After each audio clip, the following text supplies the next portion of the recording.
যে এই দেশগুলোর অরিজিনাল মানুষ কারা আর সেটলার কারা। সিরিয়াস ক্রিমিনাল থাকতো সমাজের, তাদেরকে তারা লন্ডনের জেলে রাখতো না, তাদেরকে নির্বাসনে পাঠিয়ে দেওয়া হতো অস্ট্রেলিয়াতে এবং নিউজিল্যান্ডে। আমেরিকাতে দেখেন, আমেরিকাতে রেড ইন্ডিয়ানদের কথা শুনেছেন, আপনারা মুভি দেখেছেন, যারা ওটার অরিজিনাল জনগোষ্ঠী। বাংলাদেশে বহু বছর থেকে পাহাড়ি জনগোষ্ঠীকে এবং নৃতাত্ত্বিক সংখ্যালঘু জাতিগোষ্ঠীকে আদিবাসী বলে বাঙালিদেরকে অপরায়ণ করবার একটা চেষ্টা আছে। আমাদের বক্তব্য হচ্ছে এই সেটলার এবং ইন্ডিজিনাস যে আইডিয়াটা হচ্ছে ইউরোপিয়ান আইডিয়া। আপনারা যারা নোয়াম চমস্কির লেখার সাথে পরিচিত, তালাল আসাদের লেখার সাথে পরিচিত, আপনারা জানবেন এগুলো হচ্ছে ইউরোপিয়ান কলোনিয়াল সেটলার স্টেট আছে। ব্রিটিশরা একসময় 16-17 শতাব্দীতে তাদের যারা সিরিয়াস ক্রিমিনাল থাকতো সমাজের, তাদেরকে তারা লন্ডনের জেলে রাখতো না, তাদেরকে নির্বাসনে পাঠিয়ে দেওয়া হতো অস্ট্রেলিয়াতে এবং নিউজিল্যান্ডে। এই নির্বাসিত ক্রিমিনালদের দেশে পরিণত হয়ে হচ্ছে অস্ট্রেলিয়া এবং নিউজিল্যান্ড। অতএব ওইখানে আলোচনাটা আছে যে আজকে সাডেনলি অস্ট্রেলিয়া এবং নিউজিল্যান্ডটা সাদা মানুষের দেশে পরিণত হলো কিভাবে। তারা পরিণত হয়েছে অস্ট্রেলিয়ার যারা অ্যাবরিজিনস আছেন, নিউজিল্যান্ডের যারা মাওরি জনগোষ্ঠী আছে, তাদেরকে লক্ষ লক্ষ হিসেবে মানে নৃশংসতম গণহত্যা করে এই সাদা ইউরোপিয়ানরা এই দেশগুলো দখল করেছে। অতএব এই দখল করার প্রেক্ষিতে আলোচনা এসছে যে এই দেশগুলোর অরিজিনাল মানুষ কারা আর সেটলার কারা। আমেরিকাতে দেখেন, আমেরিকাতে রেড ইন্ডিয়ানদের কথা শুনেছেন, আপনারা মুভি দেখেছেন, যারা ওটার অরিজিনাল জনগোষ্ঠী। ইউরোপিয়ানরা সারা 16, 17, 18 শতাব্দীতে যুদ্ধ বিগ্রহ অভাব অনটন থেকে বাঁচার জন্য তারা আমেরিকা থেকে সেটেল করেছে, কানাডাতে সেটেল করেছে।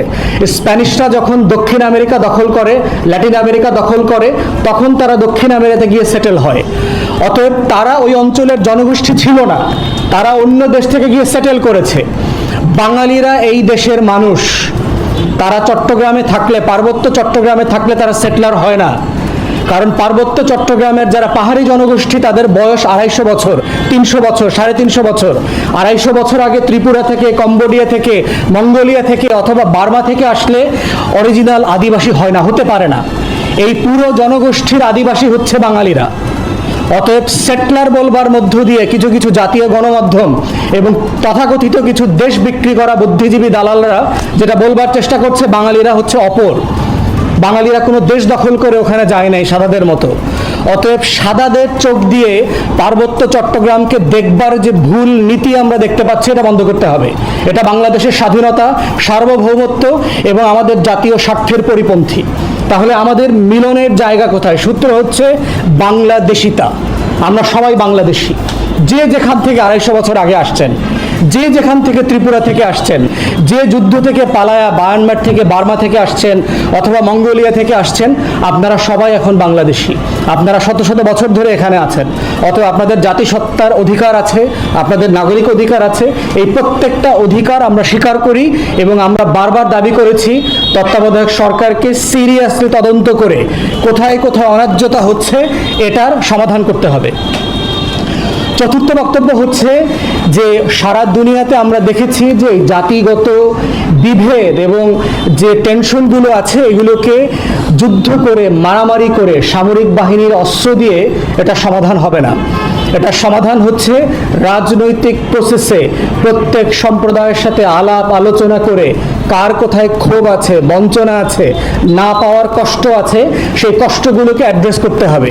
এই জন্য আমরা দাবি করছি আজকে এবি পার্টির তরফ থেকে যে একটা ট্রুথ অ্যান্ড রিকনসিলিয়েশন, একটা ন্যায় কমিশন গঠন করেন। এই ন্যায় কমিশনের কাজ হবে, সারা দুনিয়াতে এই ঘটনাগুলো ঘটেছে, কানাডাতে ঘটেছে, কম্বোডিয়াতে ঘটেছে, মিয়ানমারে চেষ্টা করা হচ্ছে, সিয়েরা লিওনেতে হয়েছে, কঙ্গোতে, রুয়ান্ডাতে হয়েছে।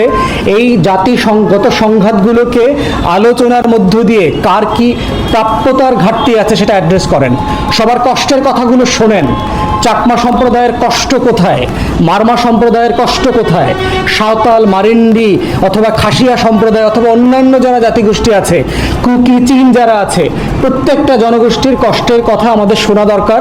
এই বঞ্চনাগুলোকে অ্যাড্রেস করা দরকার। সেক্ষেত্রে প্রয়োজন হলে আমরা বলেছি যে আন্তর্জাতিকভাবে এই ধরনের ন্যায় কমিশন পরিচালনা করবার অভিজ্ঞতা যাদের আছে, যেই সকল ব্যক্তিরা বিশেষজ্ঞ আছেন, তাদের পরামর্শ নেন, তাদেরকে আপনারা অ্যাপয়েন্ট করেন। তাদের থেকে আমরা শিখতে চাই, জানতে চাই, বুঝতে চাই।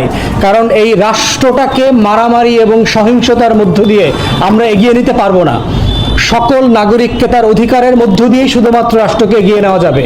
এবং মাথায় রাখতে হবে যে হ্যাঁ, সত্য এখানে বিদেশি ষড়যন্ত্র আছে, এটা সত্য যে বিদেশিরা এখানে অস্ত্র প্রশিক্ষণ দিচ্ছে, এটা সত্য যে বিদেশিরা প্রশিক্ষিত অস্ত্র দিয়ে এখানে টেরোরিস্ট সংগঠন করছে, সন্ত্রাসী সংগঠন করে বাংলাদেশে অস্থির করবার চেষ্টা করছে। কিন্তু এটাও মাথায় রাখতে হবে, যদি ন্যায্য ক্ষোভ এবং বঞ্চনাকে আপনি অ্যাড্রেস না করেন, তাহলে বিদেশিরা সুযোগ নেবে, সুযোগ নিতে পারবে। অতএব রাষ্ট্র হিসাবে, জাতি হিসাবে আমাদের দায়িত্ব হচ্ছে বিদেশিরা যেন ষড়যন্ত্র করতে না পারে, অভাব অনটন নিয়ে যেন কোনো ফ্যাসিলিটি দিতে না পারে। কেন বিদেশি এনজিওকে আইসা ওখানে গির্জা করে দিতে হবে, হাসপাতাল করে দিতে হবে, মন্দির করে দিতে হবে? আপনার রাষ্ট্রের নাগরিকের যদি হাসপাতাল লাগে, মসজিদ লাগে, মন্দির লাগে, গির্জা করতে হয়, আপনার ট্যাক্স, আমাদের ট্যাক্স পেয়ারের টাকা দিয়ে কেন করবে না? বিদেশের টাকা লাগবে কেন? ডলার পাউন্ড লাগবে কেন? অতএব বিদেশি এনজিওদের এই ধরনের কর্মকাণ্ডগুলোকে সিরিয়াসলি মনিটর করতে হবে। যাদেরকে প্রয়োজন এখান থেকে বিতাড়িত করে দিতে হবে, কোনো প্রয়োজন নাই। রাষ্ট্রের নাগরিকের প্রত্যেকটা মৌলিক অধিকার, জাতিসত্তা সংরক্ষণ করবার যে অধিকার, তার নিজস্ব মাতৃভাষা আছে। আমরা দেখলাম যে 10 থেকে 12টা ভাষার মাত্র 10-15 জন লোক বেঁচে আছে, বাংলাদেশের নাগরিক। এই ভাষাগুলো এই প্রজন্মের পর আর বেঁচে থাকবে না। আমরা বারবার দাবি করেছি যে এই ধরনের হারিয়ে যেতে পারে এমন ভাষাগুলোকে সংরক্ষণ করেন, এই মানুষগুলোকে পুনর্বাসন করেন। আন্তর্জাতিক মাতৃভাষা ইনস্টিটিউট আছে, কোনো কাজ করে না এরা। এরা ভাষার মাসেও শেখ মুজিবের কীর্তন গায়, জেল থেকে নাকি চিরকুট দিয়ে ভাষা আন্দোলন সংগঠিত করেছে, এই ধরনের মিথ্যাচারের গল্প বলে 21শে ফেব্রুয়ারিকে কেন্দ্র করে। অতএব যারা যেখানে আছেন তারা এই কাজগুলো করবেন। তাই আমরা বলছি ন্যায় কমিশন গঠন করেন এবং